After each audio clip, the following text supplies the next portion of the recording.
This is one of my favorite topics, being an obstetrician and gynecologist. So deliveries అనేవి చాలా passion అనమాట నాకైతే. So first of all normal డెలివరీకి caesarean డెలివరీకి difference అంటే చాలా మందికి తెలిసే ఉంటుంది. నార్మల్ డెలివరీ అంటే త్రూ వెజైనా రూట్, వెజైనా ద్వారా న్యాచురల్ ఆరిఫైసెస్ నుంచి బేబీ వస్తుంది అనమాట.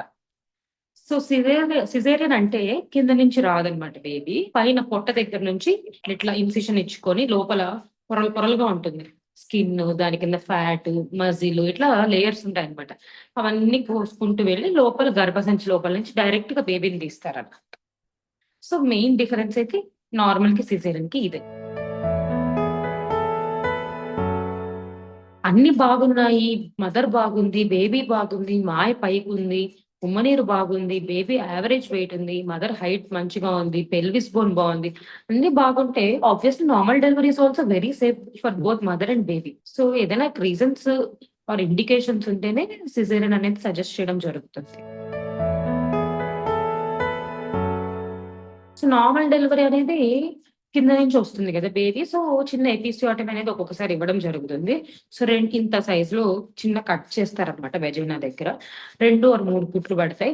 సో ఏంటంటే త్వరగా మీరు కోలుకుంటారు. ఇప్పుడు సిజర్ అయిన వాళ్ళకి 1-2 నెలలు పడుతుంది నార్మల్ అవ్వడానికి. సో నార్మల్ డెలివరీ వాళ్ళకి వన్స్ డెలివరీ అయిపోతే వీళ్ళు బాగా అయిపోతారు అనమాట. సో పోస్ట్ ఆప్ త్వరగా కోలుకోవడం అనేది జరుగుతుంది. సో బేబీని బాగా చూసుకోవచ్చు.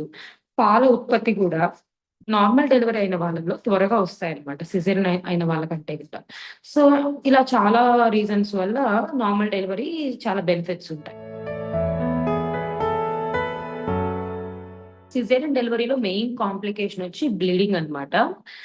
సో మనం ఇట్లా గర్భసంచిని కోసి బిడ్డను బయటకు తీస్తాం కదా. సో ఆల్మోస్ట్ ఇంత కోస్తాము, బయట స్కిన్ ఇన్సిషన్ కూడా ఇంత ఉంటుంది, లోపల గర్భసంచి కూడా ఇంత కోసి ఇలా ఓపెన్ చేస్తాం. సో మెయిన్ రిస్క్ వచ్చి బ్లీడింగ్. నార్మల్ ఎస్పెషల్లీ బ్లీడింగ్ అనేది మెయిన్ కాంప్లికేషన్.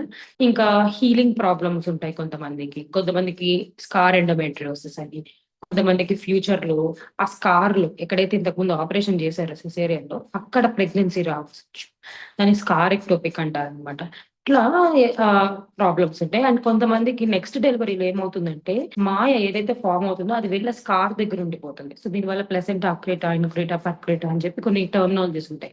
సో ఇలా ఉండడం వల్ల కూడా ఎక్కువ బ్లీడింగ్ ఛాన్సెస్ అనేది ఎక్కువగా ఉంటాయి అనమాట. అండ్ రికవరీ కూడా కొంచెం స్లోగా ఉంటుంది సిజేరియన్ వాళ్ళకి. నార్మల్ డెలివరీ అంటే యూజువల్లీ విత్ ఇన్ 1 month లోనే బాగా అయిపోతారండి. కుట్లు కూడా బాగా మానిపోతాయి, రెజ్యూమ్ టు బ్యాక్ అన్నట్లు వచ్చేస్తారు. సిజేరియన్ కి అయితే 3 months అలా పడుతుంది అనమాట. 1 month కొంచెం మీకైతే బాగా చేంజెస్ అనేవి తెలుస్తాయి.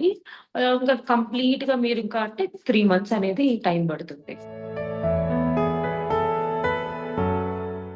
ఎస్ అండి. ఒకసారి సి సెక్షన్ అయిన తర్వాత కూడా నార్మల్ డెలివరీ పాసిబుల్. దాన్ని టోలాక్ అండ్ వీబ్యాక్ అంటాం అనమాట.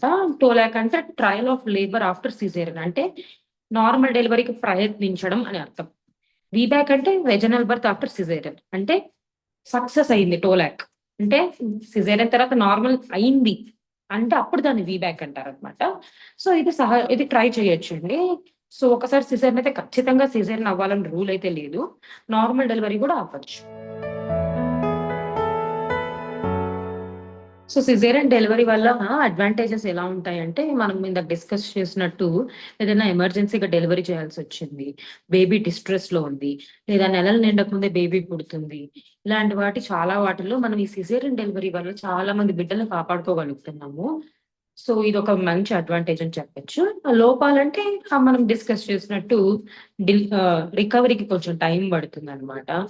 అండ్ బ్లీడింగ్ అనేది కొంచెం ఎక్కువ అవ్వచ్చు, పాలు ఉత్పత్తి కొంచెం తగ్గచ్చు, ఎస్పెషల్ ఇనీషియల్ గా. సో ఇట్లా చిన్న చిన్న రిస్క్స్ అయితే ఉంటాయి. నార్మల్ డెలివరీ ప్రయోజనాలు అంటే it's God given gift and way కదండి. సో ఆబ్వియస్లీ బేబీ వెజైనా ద్వారా రావడం అనేది మనకు చాలా అడ్వాంటేజెస్ అన్నమాట. సో మనకు అక్కడ ఏమి ఆపరేషన్ లాగా అట్లా ఏం రిక్వైర్మెంట్ ఉండదు. సెకండ్ డెలివరీ, థర్డ్ డెలివరీకి కూడా వెళ్ళినా మనకి ఎక్కువ రిస్క్ ఉండదు, బ్లీడింగ్ కాంప్లికేషన్స్ ఉండవు. సో ఇవన్నీ ప్రయోజనాలు అనమాట. లోపాలు అంటే యాజ్ సచ్ ఏమి ఉండవు, కానీ యూరినరీ ఇన్కాంటినెన్స్. సో ఇదొక డిసడ్వాంటేజ్ లాగా అనమాట. సో కొంతమందికి ఆ ప్రాబ్లం రావచ్చు. రెండోది లాక్స్ వెజైనా అంటారు. సో 2, 3 అలా నార్మల్ డెలివరీలు అయితే వెజైనా ఓపెనింగ్ ఇలా ఇంత హోల్ ఉండాల్సింది పెద్దదయిపోతుంది. సాగినట్లు అయిపోతుందనమాట. సో ఈ 2 తప్పితే అంత డిసడ్వాంటేజెస్ లాగా నార్మల్ డెలివరీకి అయితే ఏమి ఉండవండి. సో సిజేరియన్ ఎవరికి ఇండికేట్ చేస్తారంటే mother related are baby related are placenta related కొన్ని ఇండికేషన్స్ ఉంటాయన్నమాట. అంటే మదర్‌కి విపరీతమైన బీపీ ఉండడం, విపరీతమైన షుగర్ ఉండడం, అది కంట్రోల్ అవ్వకపోవడం ఇలాంటి సిట్యుయేషన్స్, బేబీ అధికమైన వెయిట్ ఉన్నా, లేకపోతే సీపీడీ అంటారు. ఆ బేబీకి ఆ ద్వారం చిన్నదనిపించినా, లేకపోతే ఉమ్మ నీరు తగ్గిపోయినా, బేబీ కదలికలు తెలియకపోతున్నా, కడుపులోనే బేబీ మోషన్ పాస్ చేసినా, ఇలాంటి అన్ని సిట్యుయేషన్స్ లో సిజేరియన్ అనేది సజెస్ట్ చేయడం జరుగుతుందన్నమాట. For the sake of mother and baby.